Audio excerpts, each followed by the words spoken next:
رجعت لكم بفيديو عن أغرب اللحظات اللي هتحصل في المصارعة سنة 2026، وده أغلبها كله هيحصل ومتوقع بنسبة كبيرة جدا. وصلوا فيديو 20 لايك، اعمل ليكوا صاحب على ايفون عايز تكسب. وصلوا فيديو 20 وسيب كومنت واقتراح من الكومنتات، وركزوا معايا بقى في التفاصيل عشان الفيديو طويل شوية.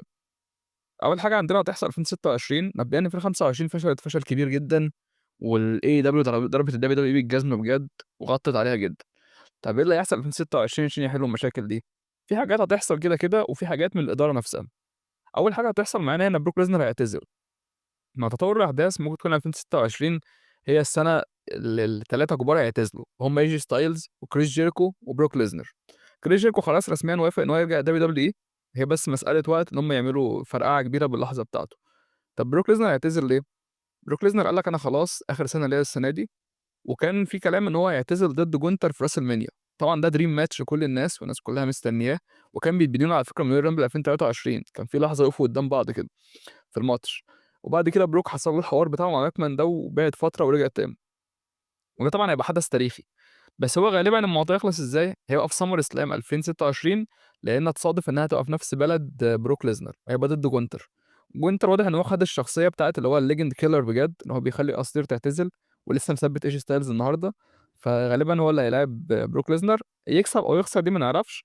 بس بروك ليزنر اللي عايز أقوله لكم إن هو ليه نفوذ في الشركة أصلًا، يقدر يحدد عايز يلاعب مين، وليه إنه يتدخل يعني. جون سينا لمّا خسر هو اللي كان موافق.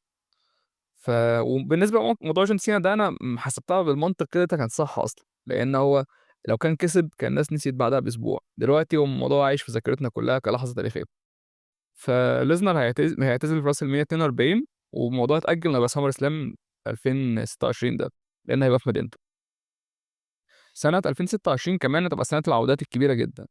ليه؟ لإن في ناس زي كريس جيريكو خلاص رسميًا بقوا موجودين، ناس زي بيج، وبتقول لك موجود أسامي زي نيكي بيلا وإيجي لي، هي راجعة تلم الشمل زي ما بيقولوا. وكمان دولف زيجلر خلاص هيمضي مع الWWE مش الTNA، يعني مش رايح مثلًا زيارة أو كده، لأ هو بقى في الWWE، وهيبقى زي مات كاردونا أو زاك رايدر باسمه الأصلي، هيبقى اسمه نيك سميث.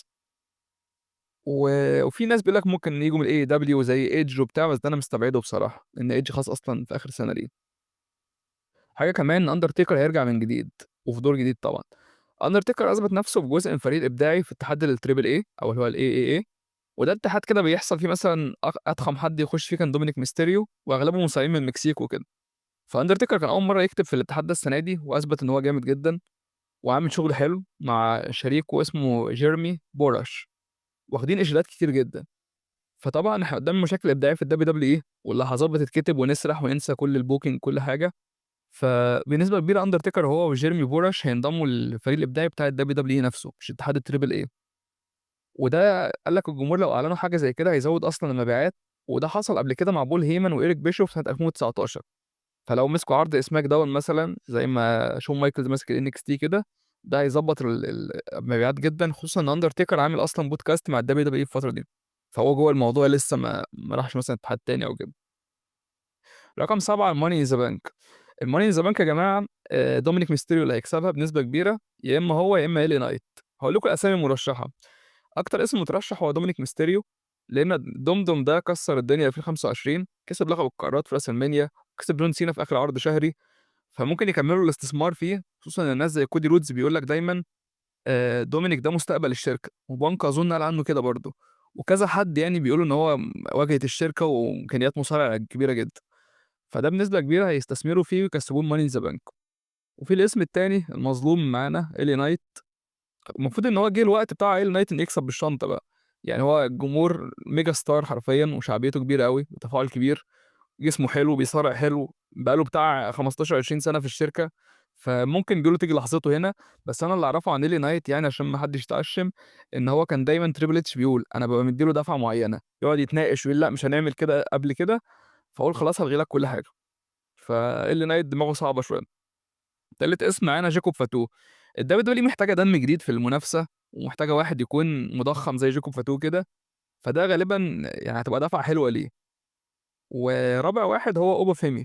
أوبا فيمي طبعًا بس ده مستبعد شوية، الWWE بتبني له جدًا وإن هو جامد وبتاع، وبروك ليزنر الجاي وحاجات زي كده، بس هو ما حدش بيظهر أول طلوع على Money in the Bank على طول، دي غالبًا بتبقى السنة الجاية، بس ممكن يبقى هو Man of the Match.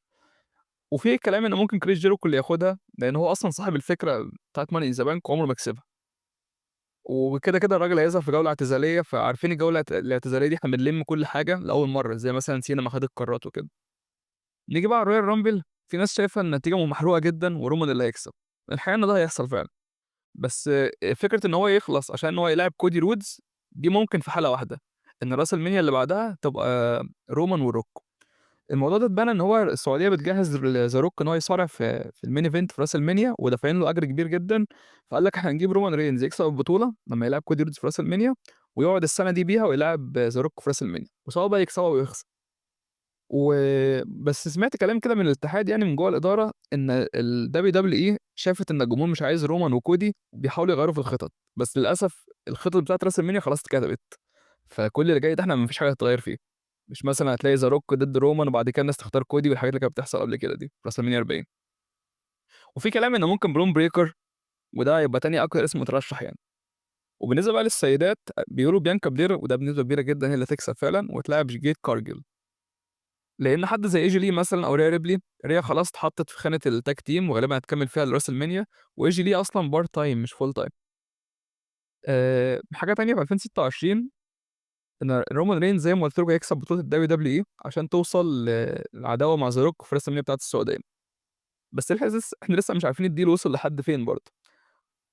وفي ناس بيقول لك إن رومان رينز أصلًا في مشكلة دلوقتي بتاعة 2022 إن هو ما بقاش full time ده لعب 7 ماتشات في السنة بس، وده معناه إن كودي هيضطر يشيل الشركة تاني لوحده ومن غير بطولة، فأنت ليه تدّي البطولة لواحد part time زي رومان في الوقت اللي نتفليكس وشبكة USA عايزين بطل كل أسبوع، فغالبًا WWE عايزة تدّي رومان لحظة تاريخية تانية، وممكن يفضل شايل اللقب مرة تانية زي ما قُلت لكم، بس ده ممكن يقلب الجمهور عليه ويزهقوا منه. هنشوف لسه، أنا شخصيًا مش شايفه وِحِش، يعني شايفه شخصية الtribal chief دي تشيل بطولات عادي. بس برضه هو عدّى حكاية الألقاب يعني ما بقاش محتاج بطولة عشان يثبت نَفْسه، بس هو هيعرف يعمل فترة حلوة، لو في ناس زي bloodline جداد أو حاجة زي كده. حاجة تانية معانا إن كودي رودز هيقلب شرير، ودي حاجة بنسبة كبيرة هتحصل. بعد ما كودي خسر من درو، الWWE أكدت قالت لك خلاص كودي هيتغيّر، وهيتغيّر من ناحية مثلًا الفيزيك، الشكل، اللي مش عارف إيه، بس مش هيقلب heel تمام، بس ده بداية المشوار. ممكن مثلًا اللازمات اللي بيقولها تتغيّر، اللي هي what you wanna talk about، ممكن طريقة الدخول، الأغنية، الحاجات دي كلّها، التفاصيل اللي هي الخارجية دي. بس جوّه بين السطور ده هيحصل إن هو يقلب شرير فعلًا، لإنه كان أولًا أنت عندك هو مين اللي ضرب جاكوب فاتوف على العرض؟ إحنا لسه ما نعرفش، إنه جاكوب فاتوف ضرب كودي في العرض SmackDown الأخير. وتاني حاجة إن كودي أصلًا بقى بطل محبوب فترة طويلة، والناس بدأت تقلب عليه، في آخر عرض كانوا بيستهجنوا نُصّهم ونُص بيشجعوا، وده حصل له في الAEW وحصل لجون سينا قبل كده على فكرة.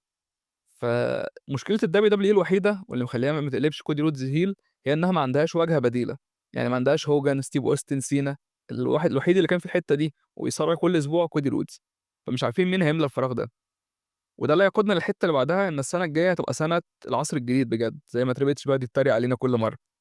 قال لك إحنا هنا زي 2005، يعني أنت عندك برون بريكر، أوستن سيري، كارميلو هايز، الناس دي كلها ممكن تبقى زي 2005 كده، ما طلع ناس زي سينا وأورتن ومش عارف إيه، وكمّلوا شالوا الشركة 20 سنة قدّام، فده غالبًا هيحصل وده المنطقي إن هو ياخدوا دفعاتهم ولحظاتهم في راس المنيا، وما يبقاش الموضوع forced أو بالعافية، عشان الجمهور ما يقلبش عليهم، زي ما حصل مع دومينيك ميستيريو اللي مشي في طريق صح لغاية ما بقى شرير وبقى عادل، الناس حبته يعني، أو شافته على الأقل موهوب. إيه تاني هيحصل في الWWE؟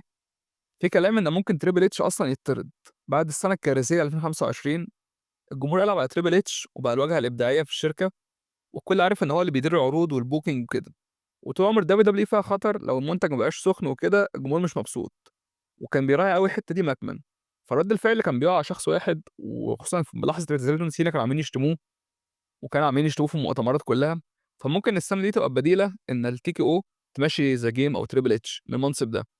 ويجيبوا حد جديد زي براين جويت. براين جويت ده مين؟ هو صاحب ذا روك الشخصي، وكان رئيس الكتاب أصلًا في عصر Attitude. بس المشكلة إن تريبل اتش ممكن يكون في تعلُّق شوية بينه وبين المصارعين، فممكن بعضهم يمشي من الشركة وما يبقاش راضي عن القرار. حتى CM Punk اللي كان نقره من نقر تريبل اتش، قال لك أنا لو كان إدارة تريبل اتش اللي موجودة دلوقتي ما كنتش سِبت المصارعة زمان. بس طبعًا الراجل بتاع الAttitude Era ده لو جه، اللي هو براين جويت، ده هيضيف نقلة كبيرة جدًا.